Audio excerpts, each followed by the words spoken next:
This program will be recorded, and Colleen will be presenting the program. She is willing to answer questions along the way. So all of you are muted during the presentation. But if you care to ask a question, all you have to do, the easiest thing to do, is to press down on your space bar and hold that. Just hold your space bar down, ask your question, and then when you're finished asking the question, just release the space bar. And Colleen will address your question. So enjoy the program, and Colleen, we absolutely are delighted that you were able to join us, and enjoy. Thank you, and thank you for letting me come and talk to you about keeping your brain young. This is one of my favorite topics to talk about. I like to talk about it because right now, especially, we're hearing a lot about keeping your body young, and exercise is very important, and good nutrition is very important. And all of these go a long way in keeping us young, but we don't hear as much about keeping your brain young, okay? And that's a very important thing to do. You know, we don't really think about our brains very much, okay? But what I'd like to start with is what does your brain do for you? And the answer to that question is everything, okay? When we think about our bodies, we think about, you know, our lungs that breathe, and we think about our stomach that digests our food. We think about our legs that walk, our mouth that talks, and our throat that swallows. But what we don't realize is that we wouldn't do any of those if our brain weren't working correctly.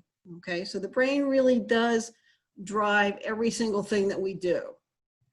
And for that reason, there are a lot of principles governing the brain. As Kathy said, I teach neurology, so we'll start with some basic neurology 101. But when you talk about the brain or think about the brain, there's one main principle you think about, and it's called centrality of the brain. If you read any of the journals, you'll hear them, or you'll see them reference centrality of the brain. And what centrality of the brain means is the brain is responsible for processing everything. All incoming information, all outgoing information, information from all of your senses travels up to the brain processes it and issues motor commands that go down to the periphery. The brain generates appropriate responses. The brain is all encompassing, okay? So it's very important to want to keep the brain young too and functioning maximally so you can have quality of life, okay? The brain is central to everything. No two parts of the body can communicate with each other, no matter how close. And that's something that, again, we don't really think about. And the example I give you is if you're sitting right now with your legs crossed and your bottom leg is uncomfortable, your bottom leg can't tell your top leg to move, okay? It cannot issue that command. What has to happen is the leg that's experiencing discomfort has to send that message, that sensory message up through your spinal cord to your brain. Okay, so your brain has to receive that message. Yes, that leg's uncomfortable. What am I going to do about it? Your brain then has to issue the motor command to your other leg to move.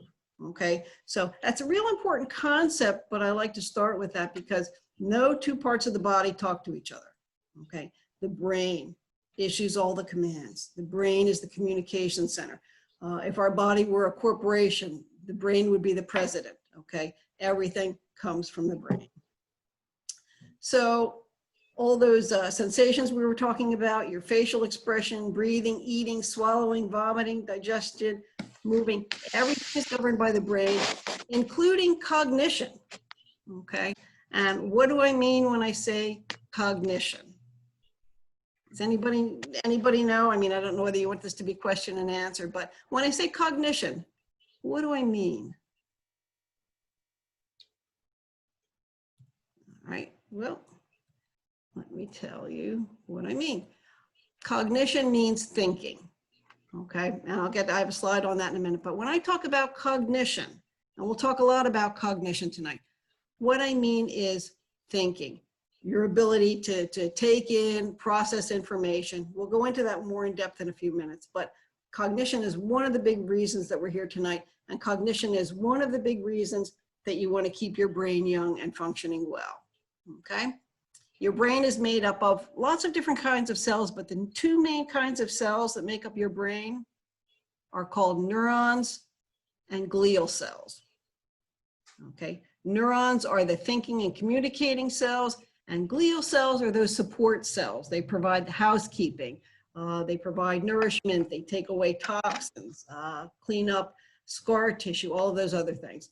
Your neurons are made up of gray and white matter, and you may have heard people refer to your gray matter or your white matter. Those are your neurons. The gray matter part of the neuron is that thinking part of the neuron, okay? The white matter part is the part that sends those messages and communicates.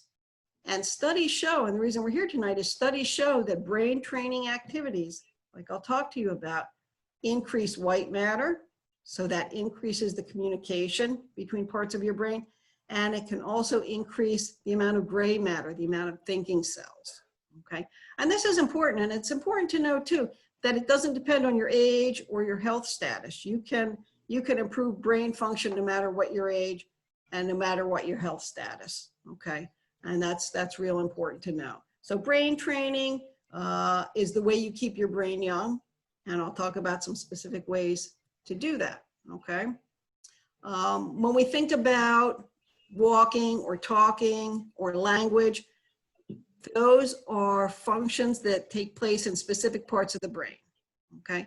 So your understanding language takes part in your left temporal lobe, right about here. Your verbal expression takes part in your left frontal lobe, for most people, right about here, okay? Walking, governed by your motor strip. Your feeling, governed by your sensory strip. You have a part of your brain called your amygdala, which deals with your emotions, and your hippocampus, which deals with your memory. But the other important thing to know is cognition, or thinking, is a whole brain function. It requires all the parts of your brain to be working, and working smoothly, working efficiently, working in tandem with each other, okay?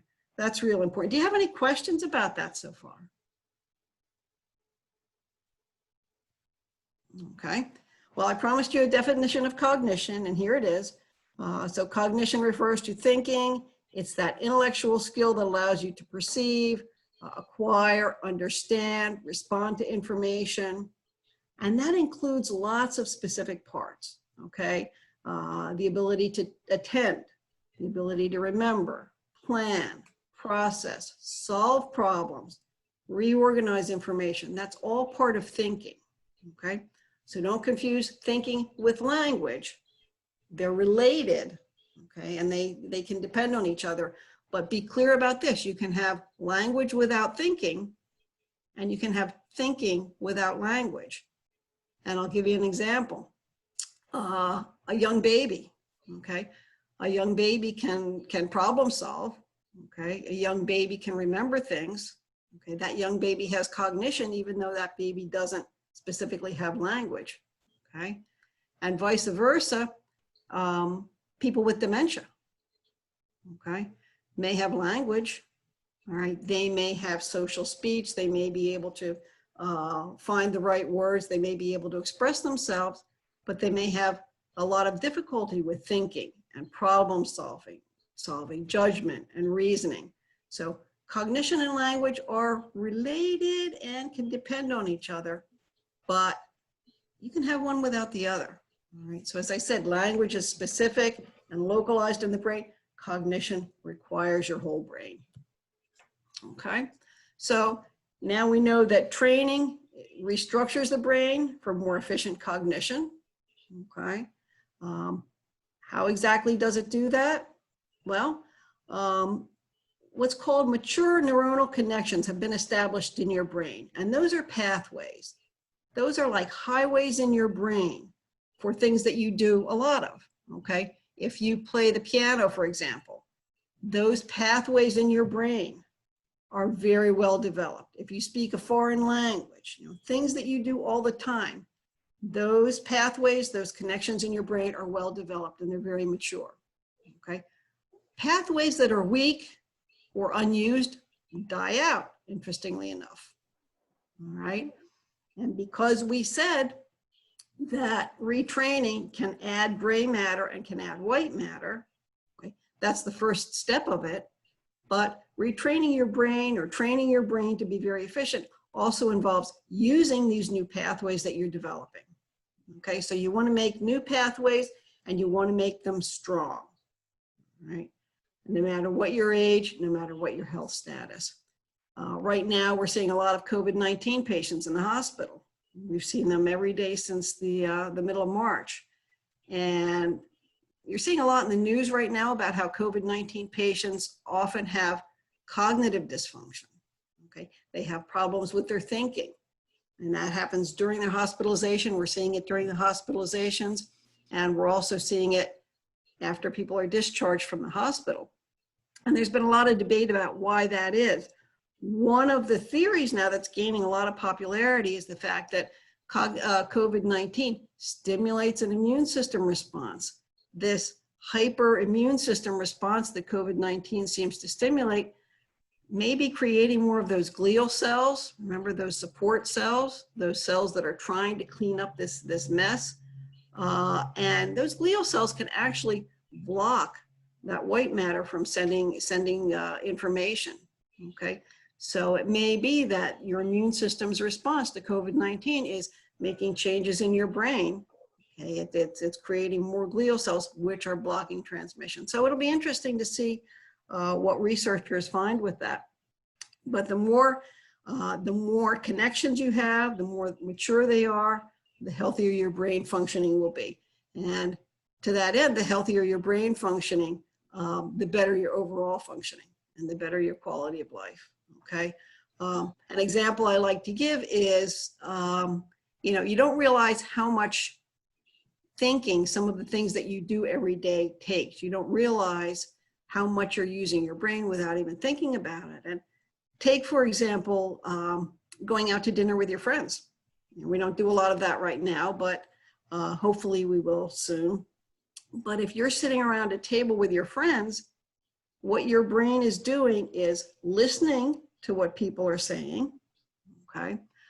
Your brain is hearing, your brain is understanding and assigning meaning to what somebody has said. Then your brain has to remember that and hold on to that information while you process and formulate your own thoughts. And while you're doing this, somebody else may be speaking, so you have to process what they're saying while you're processing your thoughts and remembering what others have said. And then you have to assign meaning to your thoughts so that you can express yourself. And this goes on and on and on and on and on.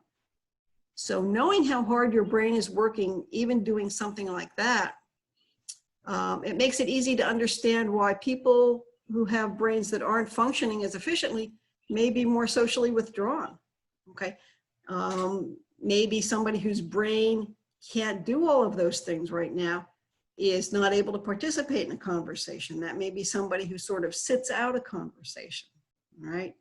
So it's real important that you understand that all these connections are very important and you use them all day, every day in ways that you don't even imagine. Okay, so with your brain, we like to say, use it or lose it, like anything else. What we found in the hospital is that, and I don't know whether you realize, we provide all the speech services for Phoenixville Hospital. And what we see in the hospital, and studies have borne this out, is that you can be in the hospital for a very short period of time, 2 or 3 days. And you can be in the hospital for something very innocuous, something that doesn't have anything to do with your brain, maybe a broken leg. But being hospitalized for 2 or 3 days can result in the loss of points on cognitive testing. We actually did a study with this at another hospital. We tested patients when they came into the hospital. We did a cognitive test, and we did a cognitive test when they left. And sure enough, we found that even after 2 or 3 days, there were points lost on cognitive testing. And when you think about it, you're in the hospital, you're away from your usual sources of stimulation, okay? You're in a different environment, an environment that's not really very stimulating, okay? So even in a short time that you're not using those pathways, they can not function as efficiently. So when you think about your brain, think about it the same way you think about the rest of your body. Use it or lose it. Do you have any questions so far? We're all good to keep moving? All right. So when we talk about thinking, I like to think of thinking or cognition like a building, okay? And every building has to have a good foundation. And the foundation for your thinking is twofold. So you have two big pillars serving as the foundation for your thinking. And the first pillar is called cognitive endurance. And the second pillar is called cognitive flexibility, okay? Cognitive endurance is just what it sounds like. It's your ability to keep or to sustain a cognitive activity and not be affected by fatigue, okay? So you're not going to get mentally tired of doing it. You're not going to become lethargic. You're not going to become bored. You're not going to be distracted or overstimulated.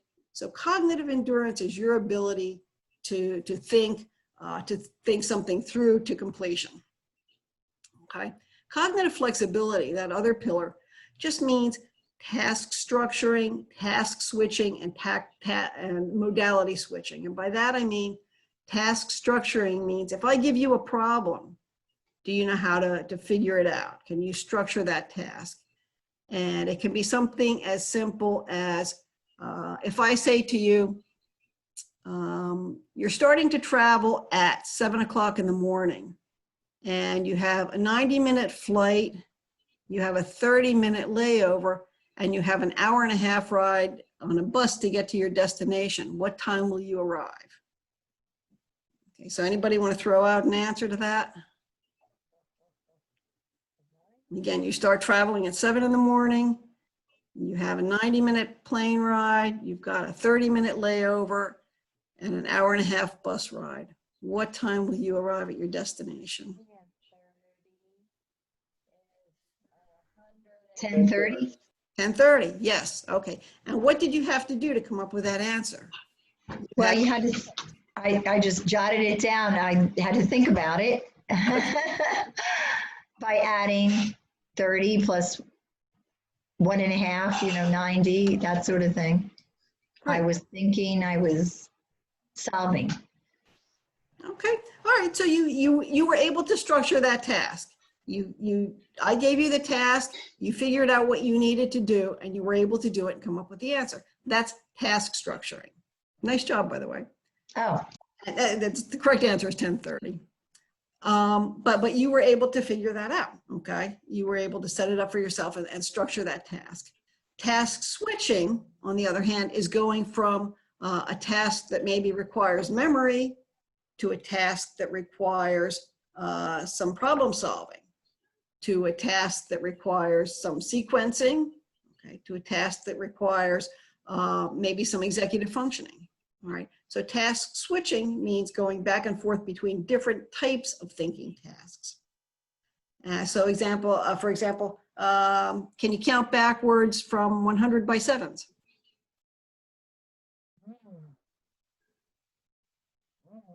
no. I know when I ask patients that, they all look at me and say no. All right, well, what I did was I just did some task switching, okay? So we went from a task that didn't require a lot of math to a task that was a numeric function task. So we switched our tasks there. Modality switching means switching from something that requires understanding and listening to something that maybe requires more verbal.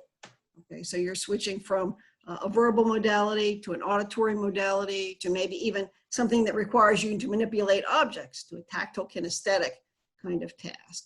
So is your brain capable of sustaining attention, and is your brain capable of structuring your tasks, switching modalities? Again, if your brain is functioning efficiently, you're doing it all day long without thinking about it, okay?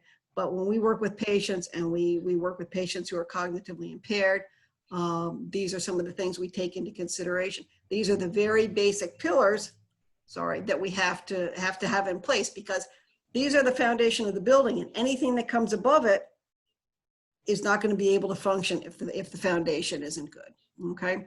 So after the pillars that are the foundation of our building, the basic first floor is going to be basic cognitive skills, and those three basic skills are memory, orientation, and attention.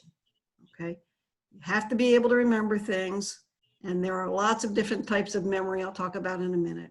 Okay, you have to be oriented. You have to know who you are, where you are, the day, the date, all of those things. You have to be oriented to your position in space. And then the third is attention.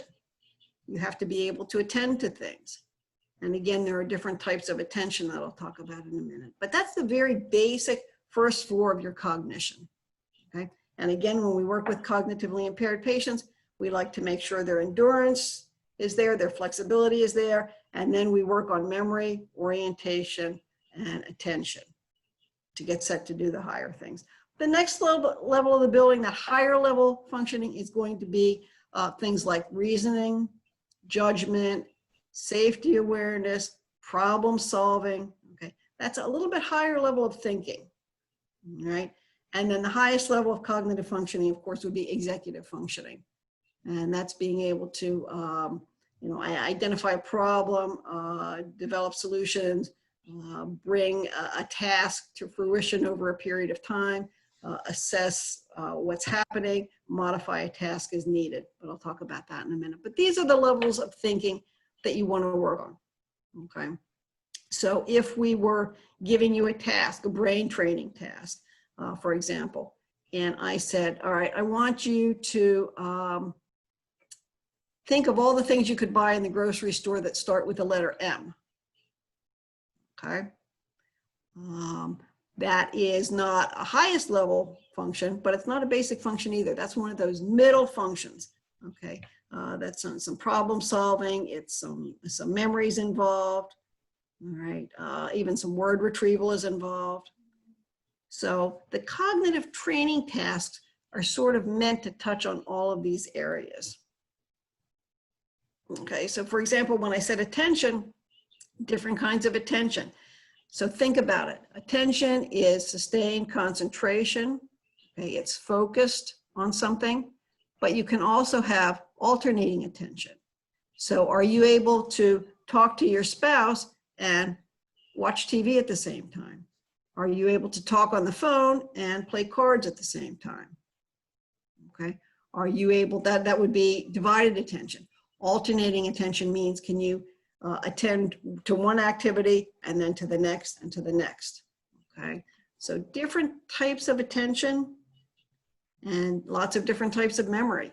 Short-term memory, immediate memory, recent memory, long-term memory, remote memory, biographical memory. Can you remember things about yourself, about your childhood?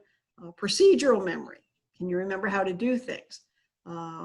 Can you remember how to use your MAC card? Can you remember how to put gas in your car? What we find is lots of times people go home from the hospital and they call us and say, you know what, I got home and I realized I couldn't remember how to work my debit card. I forgot how to pump gas in my car. Those are procedural and working memories. So lots of types of memory and lots of different tasks to go with each of them to retrain them. Orientation obviously is self-explanatory. Where am I? Who am I? What's my situation? What's my position in space? Lots of times we'll ask people in the hospital, so what happened to you? What brought you into the hospital? And they really don't know. So, part of what we do is we orient them to that. Well, you're in the hospital because you had a stroke. And this is what we're doing. This is why we're doing it. Reasoning and problem solving. Okay, reasoning can be concrete, reasoning can be abstract, okay? Problem solving, what you have to do is identify a problem, be able to generate a solution, be able to predict the outcome to that solution. So if this is my problem and I do this, what might happen? Or if I do this, what might happen? Was there a question? Okay, and then with problem solving, what we like to do is generate or generalize solution styles. So that means your brain is saying, well, I did this and it solved that problem, so maybe I can apply that to my next problem. Okay, sequencing is also very important. What comes first? What do I do first? What do I do next? And then what do I do after that? All right, so all part of reasoning, judgment, problem solving. Safety awareness. is in that level of cognition as well, okay? If I leave the stove on and go out, what will happen, okay? Or if I get home tonight and the lights are off, but the front door is standing open, okay? Is that a problem? Yes. Okay, what would my solution be? Okay. If I go into the house, can I predict the outcome? Well, if somebody's in there, I could be in trouble. Okay, so predicting an outcome is very important. So again, we like to think a lot about safety awareness at the hospital. We like to make sure that people will be safe when they go home. So that's two of the big questions that we get asked. First of all, are can they swallow? And second of all, are they safe to go home? Which is a question that all speech pathologists can answer. And then executive function, again, planning, organizing, identifying steps to bring about a solution. A good example of an executive function might be planning a vacation. Okay, so you decide you want to take a vacation. What is your time frame? Can I go online and research where I'd like to go? What's the best time of year to go? Can I, do I need to book a travel agent? Can I book my flights online? So being able to take that idea, I'd like to go on a vacation, bring it to fruition and actually go on a vacation, that's an executive function. I tell my students at Westchester what they're doing in their classes requires a great deal of executive function. If I assign a paper at the beginning of the semester, okay, they have to use their executive function skills to be able to think about the topic, to be able to research the topic, to be able to plan and put together a paper and deliver it to me on time. Okay, so those are all executive function skills. Again, planning, sequencing, goal-directed behavior is an executive function skill. All right. Oh, okay. Yeah. Well, the last thing I wrote here was it's possible to have a language impairment and still have intact executive functions. Okay, and that's very important to remember. As we said, cognition and language are related and can depend on each other, but one is not an absolute must to have the other. Okay, so what causes a decline in cognitive functioning? Why would your thinking skills not be up to snuff? Why would they not be what you want them to be? Okay, and there are lots of things that can cause your cognitive decline. Dementia, obviously. Strokes, anytime any part of the brain is damaged, remember cognition and thinking are a whole brain function. So a stroke can have the major effect not only on the area directly, okay, on your motor area, your language area, or whatever, but it will also affect your thinking. Okay, brain injury, the same thing. But many people don't realize pain can affect your cognitive functioning. Okay.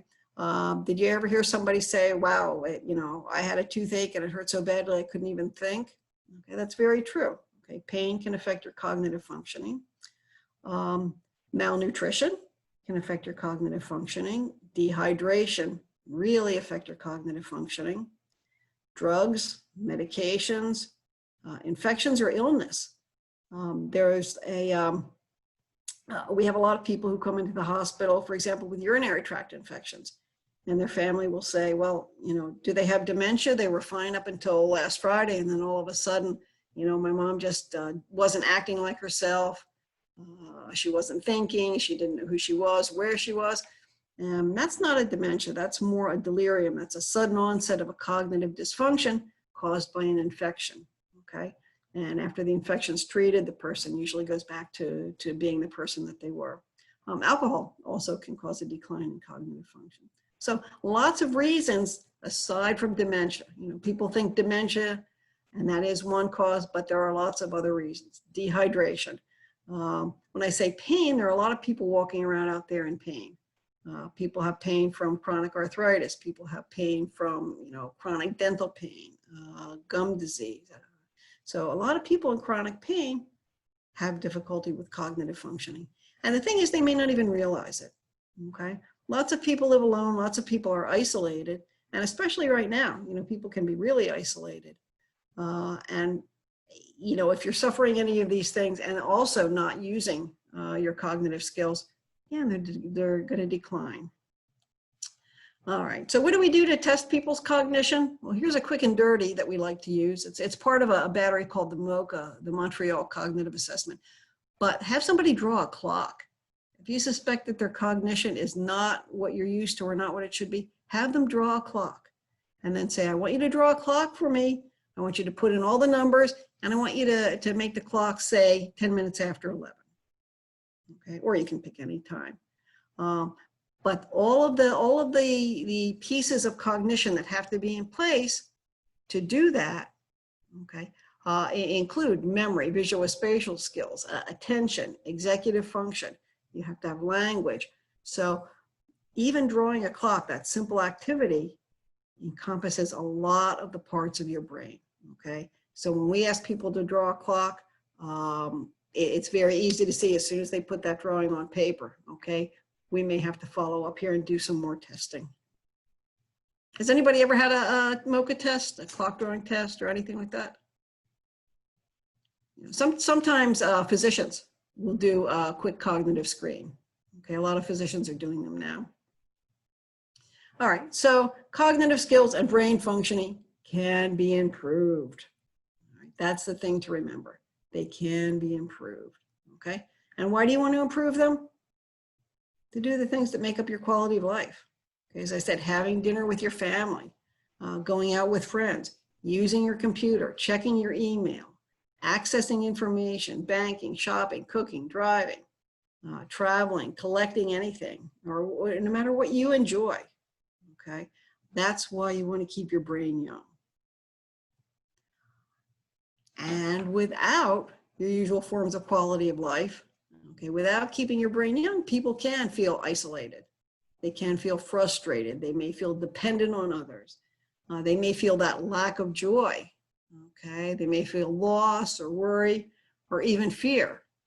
You know, sometimes people will call me and say, you know, I feel like my thinking isn't as good as it used to be, and it's really scary for me. So I'd like to be tested. I want to find out some things to do to make it better. All right, so exercise is good, nutrition is good. Those are all vital components, and I don't want to short sell them. Those are all important. But it's important to know one type of cognitive exercise isn't enough. Okay, so some people say to me, well, I read, okay, so therefore I'm keeping my brain young. Okay, and my answer is, well, you read, therefore you're keeping those pathways young. Okay, but what you want to do to keep your whole brain young, you need to vary your activity. Okay, different tasks, different modalities. All right, and that's what we're going to give you tonight. Keeping up with functional tasks, though, is very important, and especially now.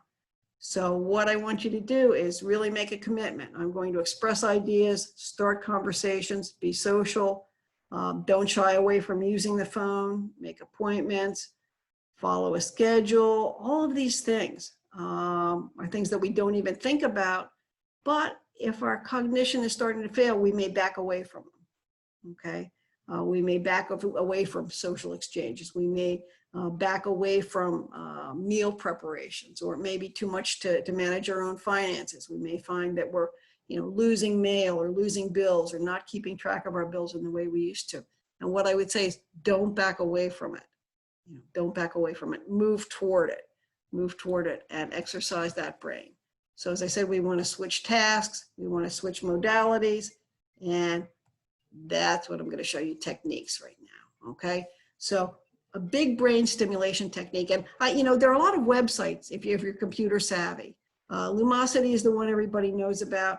There's FitBrain, there's Happy Neuron, and the thing that all of these sites have in common is that they switch tasks. You don't just get one task, you get lots of different types of training, okay? You don't have to be computer savvy. Barnes & Noble has a whole section devoted to these type of we call the brain games, okay? But the first thing to remember is that a great brain exercise is doing anything that you usually do forward, do it backward, okay? So how many people can say the alphabet backward for me?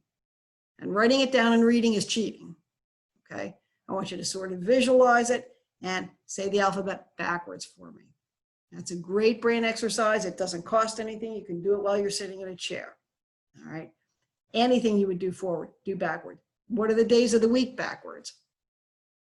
Saturday, Friday, Thursday, Wednesday, Tuesday, Monday, Sunday.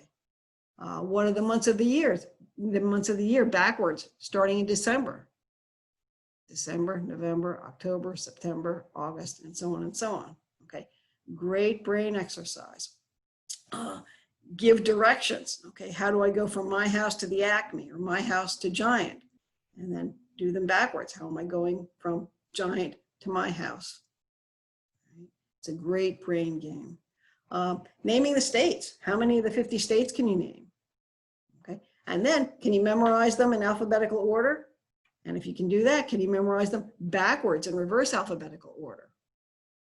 Okay, that's another fantastic brain game. Naming in category is also a great game. So if I say to you, how many fruits can you name for me? And that's actually part of one of the tests that we give. How many fruits can you name? All right. And how many can you name if I impose a time limit on you? So how many fruits can you name in 60 seconds? How many flowers can you name? How many types of cars can you name? There are hundreds of things, you know, that you can name in category. And your brain likes categories. Your brain likes to be told which filing cabinet in there to open. Okay, so naming in categories. And then naming by letter. As I said, your brain likes categories, so naming by letter is harder. So if I say to you, I want you to write down all the words you can think of that start with the letter B. All right. So how many do you think you can come up with? You want to give it a try? I'm going to give you a minute. And let's see who can come up with the most words that start with the letter B, starting now. Just write down all the words you can think of that start with the letter B.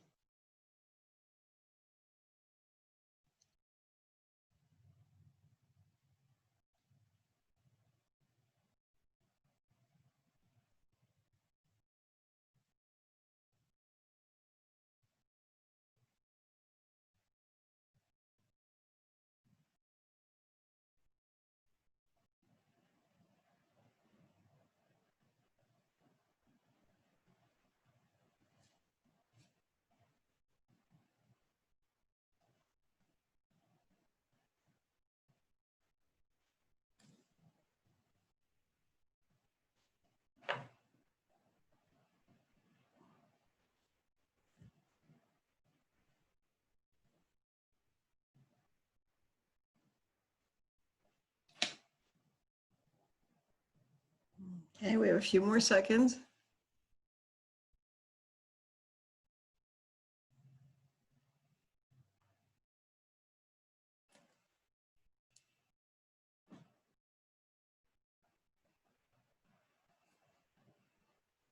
Okay, shout out some numbers. How many words did you come up with? 29. Nice. Anybody else? 21. 23, 21. Good. 21. 35, Oh, I'm here. We have a cognitively Did elite. you hear that one? 35, somebody said. Nice. Very nice. Okay. I look for 15 to pass the test that I give. So that's super. Now tell me, how did you structure that task for yourself? What did you do? Did you have a way that you went about that? I started thinking in categories, like animals or the house or Good. food.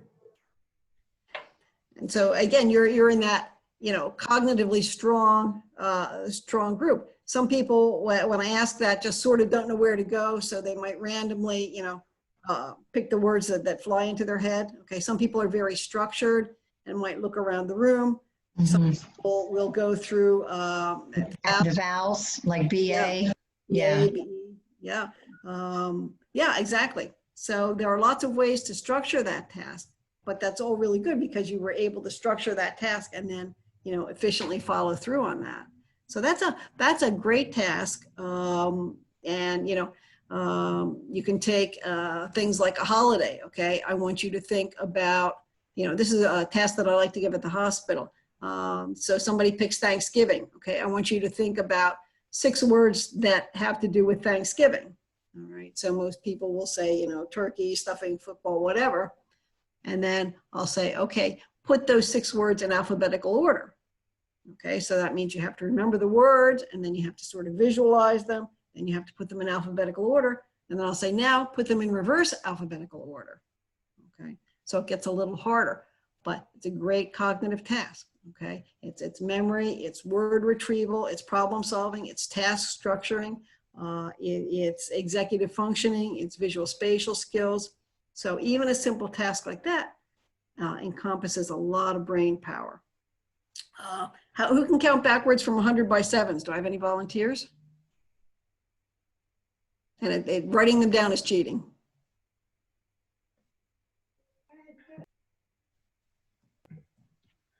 Sure, I'll do it if you want. That would be great. Okay, 100, 93, 86, 79, 72, 65, 58, 51, 44, 37, 30, 23, 16, 9, 2. Good job.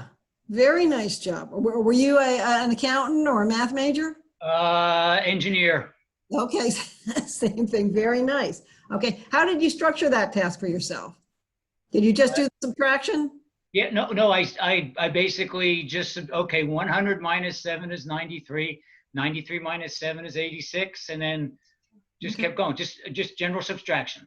Okay, yeah, some people with strong math skills will do that. Other people may go down by 10 and add 3. So everybody has a little bit different way of doing that. But yeah, good job. Good job. That's impressive. I don't think I ever have had anybody get down that far that fast. Other activities, what are things I could buy at the Acme that start with the letter M? Okay. Calculating and remembering numbers, memorizing a store list. Okay. Some of the things I like to do at the hospital are I might give people, we might go through what I call spaced retrieval task. So I'll give you a sentence and I'll say something like, Margie went to the store and she bought a white tablet and some string. Okay. And then I'll say to you, what did she buy at the store? And you'll tell me a white tablet and string. And then I'll say, and you went to a party last week and you met John and Sarah Feldman. Who did you meet at the party? John and Sarah Feldman. And what did you buy at the store? A white tablet and some string. And we'll go on like that, and I'll give maybe 16 or 18 pieces of information. Okay? But by doing that in a way that we space that retrieval, people are always amazed with the amount that they're able to remember. Okay? And if they're not able to, then we do some memory strategies. Okay? Can you visualize it? Can you picture it in your head? Can you rehearse it? Say it over and over to yourself. Can you chunk the information? Put like pieces of information together. Okay. Some people have to write things down, but there are lots of strategies for being able to improve your skills. But memorizing a store list is great. I don't know how many of you go to a store with a written list or how many of you keep the list in your head, but if you can memorize a store list, it's a great, easy brain activity. Orientation, obviously, again, now it's a little harder because every day pretty much looks the same for a lot of people, but know the day and the date and the year. You'd be surprised how grounding that is to know those things. Okay, now let me get this down here. Another game I'm going to give you is a brain balancing game. Okay, and what I want you to do is, I guess, can everybody see me? I want you to put your thumb and your pointer together on one side, one hand, and I want you to put your thumb and your pinky together in the other hand. Okay. Now I want you to move in a finger. Okay. And another one and another one. So you will be opposite. Okay. So now this hand that started with the thumb and the pointer, you're at the thumb and the pinky. This hand started with the thumb and the pinky. Now you're at your thumb and your pointer. And now go back to where you started. Okay. So it will look like this.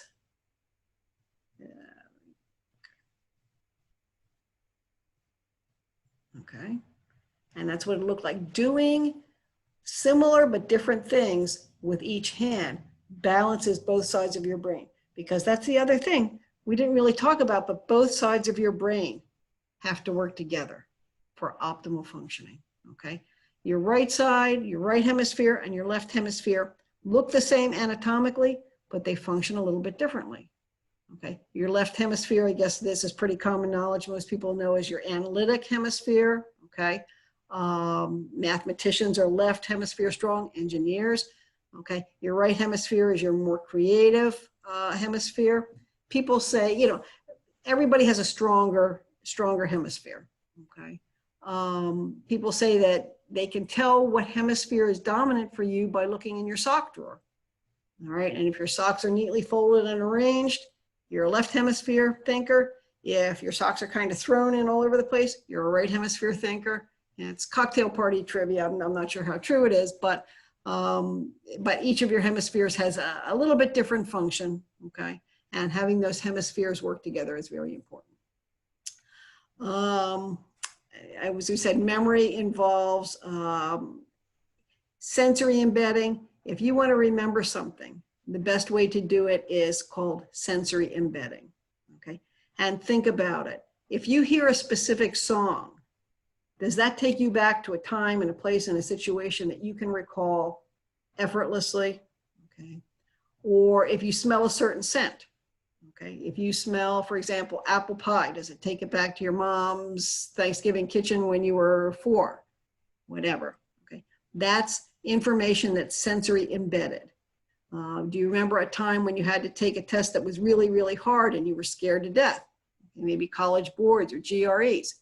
That's sensory embedded, okay? Sensory embedded information always lasts longer, okay? Whether it's good embedded or bad embedded, okay? If you think about your life, you can remember the really great times of your life and you can remember the times of your life that were sad or not as happy, okay? So anything that's embedded with sensory and emotion is going to be more easily remembered. So the trick is, if you have to remember something, do some sensory embedding. Associate that with an emotion, okay? Or associate it. Play a song while you're memorizing your store list. And then when you get to the store, think about that song.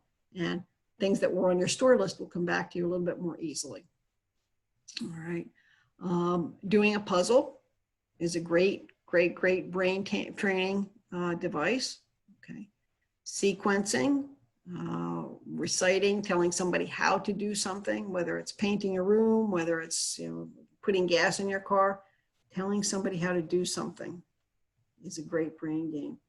And the brain game I like to give to people is write your story down, okay? Write about your life. That's a great way, first of all, to evoke those remote memories, those long-term memories, okay? But then writing it down sort of brings it into the present. So you're using, again, memory, you're using language skills, you're using problem solving, you're using executive functions, you're bringing a task to fruition. All right. Other things I'd like to have people do is develop a title for a picture. Pull any picture, pull it out of a magazine, pull it out of an album, but think of a title for it.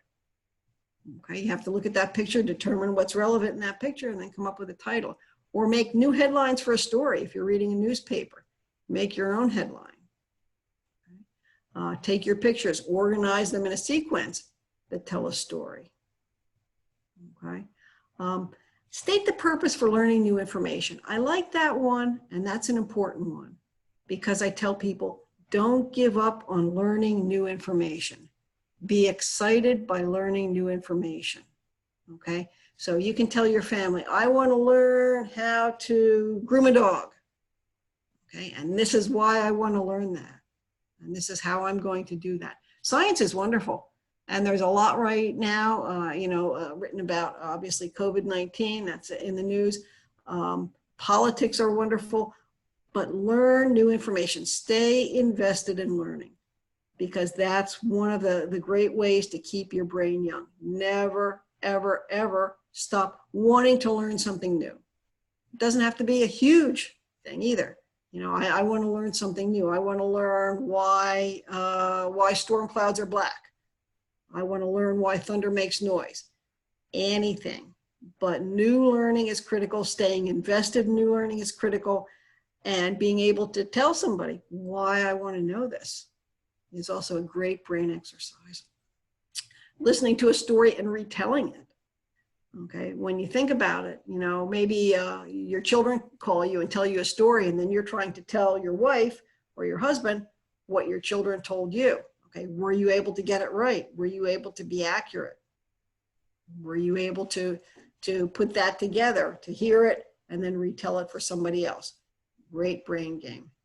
Okay. Answering questions about a story. Great brain game. Okay. Making inferences. Okay. Somebody did this. Okay. And then they did this. What happened? What made this person do that? All right. Turn taking and topic maintenance. When I say turn taking, that means when you're having a conversation, you speak and then the other person speaks and then you speak. Okay. When you're with another person, do you find that they're doing all the speaking and you're holding back, or are you monopolizing the conversation? Having to use turn taking requires a lot of brain power, right? And the same with topic maintenance. Do you stay on topic or do you bounce from topic to topic to topic, right?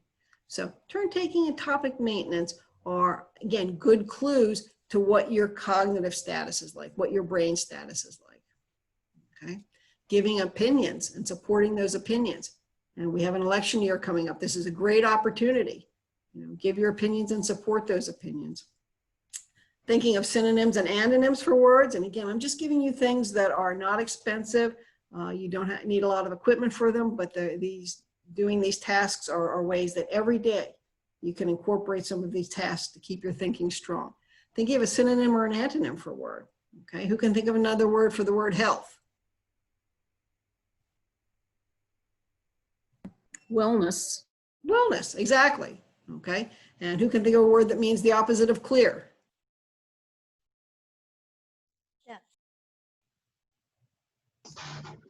Opposite of clear, like unclear, murky, Yeah, exactly right. And how many opaque. antonyms can you think of? So I have lists of words at the hospital I give to people. Let's think of 3 other words for this. Let's think of 6 other words for this. It's a great brain game. Looking at parts of faces is a great brain game as well. Okay. This is really, more a right hemisphere function and a bilateral function, but practice looking at somebody's face. And again, with the masks, now we have a great opportunity to do this. We're seeing people from here, all right? So look at their eyes. We can tell, are they smiling with their eyes? Are they angry? What's going on there? Or focus on their mouth, focus on different parts of their faces, and, be aware of others' emotions and how they're feeling. And right now we have a great opportunity to practice that, that's for sure. All right. Again, take a vacation, plan a vacation, okay? Work toward goals. Change plans as needed, be flexible, okay? Finish in a reasonable time, create schedules, carry out activities, all great exercises for your brain. Okay. Do you have any questions about that? Those are the most common brain training exercises that I do at the hospital, that I do here at our private practice, and I give my students over at Westchester. I throughout my neurology courses, I'll give them a problem, or I'll hand out a sheet with a logical reasoning puzzle or something on it, because you want to keep those brains functioning. Do you have any specific questions I can answer? Can you hear me? I usually open the last 10 or 15 minutes for questions, and we sort of got carried away here, but I'm happy to answer any questions that you might have.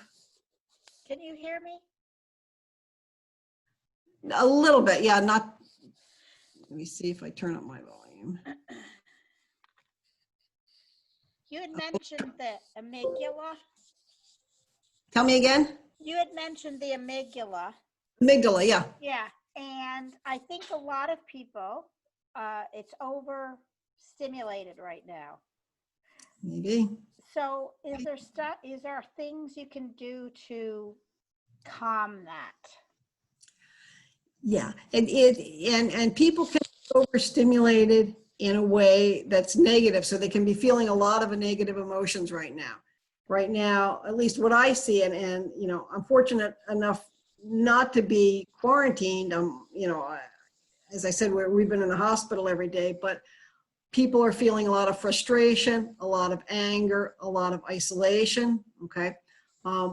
What I would say is, again, try and counteract those, counteract those emotions with something positive, okay? Again, if there's something that you like to do, I would say stay vested in learning new information. That's a real positive thing. Make plans for things you're going to do after quarantine is over, okay? People have had a lot of success in counteracting those negative emotions by doing something, you know, as simple as, I have a goal for today. My goal is to clean out this closet, okay? And having accomplished that, that gives you really good emotional feedback, okay? Accomplishing anything, write a list of 3 things that you want to do today. Doesn't matter what it is. It can be, you know, okay, I want to load the dishwasher. I want to, you know, I want to sweep off the front porch, and I want to, you know, trim the dog's nails or whatever. But it feels great to cross those 3 things off your list. People like to be engaged and they like to be busy. The other thing I find in people who are doing really well with all of this, stay connected socially, even if you have a Zoom dinner, okay?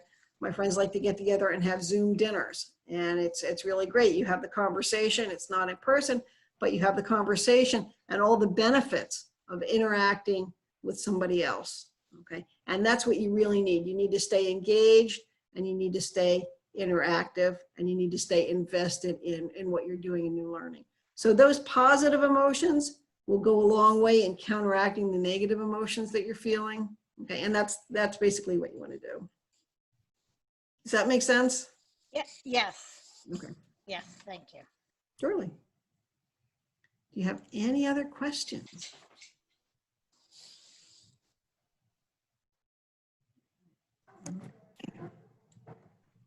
Well, what I will say is, if you have any questions about tonight's topic, if there's anything that I was unclear about, if you want to discuss this further, my number is there. Feel free to call me. That gets me any time of the day or night, actually. And I would say stay safe, stay healthy, and keep those brains working. All right. So I just wanted to thank Colleen for coming, for making the presentation, and thank all of you for participating. We will be posting this recording on our YouTube station at some point. I'm not sure exactly if it'll be up in the next week or 2. And hopefully then you can revisit the program if you would like to do so. Colleen, thank you so much for joining us. We really appreciate it. Anytime. Thank you for having me.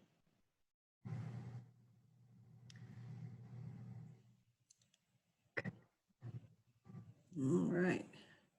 Is there anything else